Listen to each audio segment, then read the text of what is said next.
Motorola is back at Mobile World Congress, not with flagships though. What they've instead brought are two mid-range devices that feel more like flagships than ever. Say hello to the new Moto G5 and Moto G5 Plus.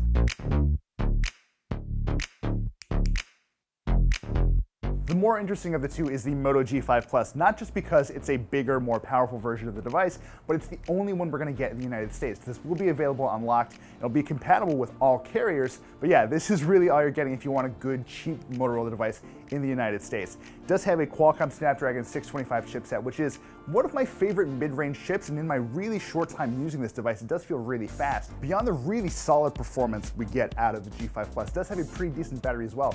It is a 3000 milliamp hour cell. It is also compatible with the 15-watt turbo power adapter, which will give you about 6 hours of juice for about 15 minutes worth of charging. You do also get Moto's traditional Moto actions, so giving it the old double crank launches the camera, and the karate chop gives you the flashlight. But there is something new to the mix, and it has to do with this guy right here, the new Fingerprint Sensor.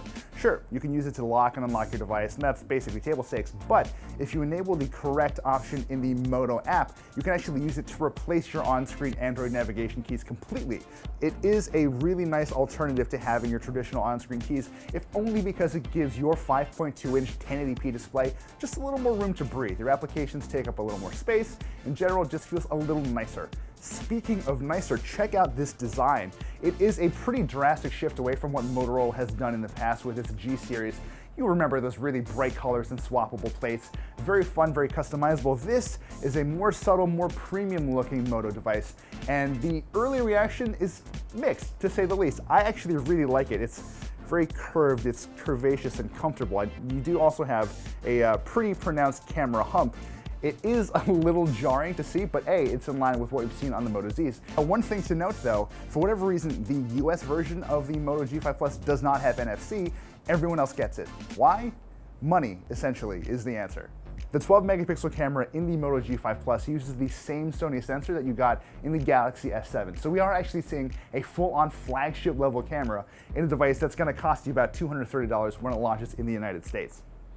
The standard G5 might be a little less interesting right off the bat, but it is, if nothing else, a pretty solid performer. It's got a Qualcomm Snapdragon 430 inside. That's an octa-core chipset with 2 GB of RAM. This version has 16 GB of storage. I've been playing with it for a little bit now, trying to throw it off its game a little bit, and it's been doing pretty well. In fairness, this is a very clean build of Android 7.0 Nougat, which is what you'll get on the G5 Plus as well.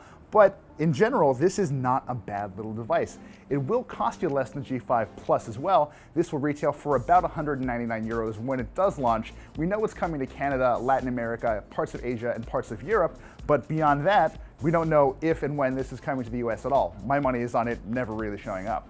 So these are two very different Moto Gs than what we've seen in the past, but it does feel like it's very much in line with Motorola's priorities. They're trying to craft premium devices for everybody. And while we had a lot of that in the past, a lot of the focus was on making sure that you had a device that uniquely felt your own. You do lose some of that with these new G devices, and maybe that is a loss for you, but I feel like the trade-offs and I think the lovely design kind of make up for it. There'll be plenty more news coming out of Mobile World Congress, so stay with us for a whole lot more.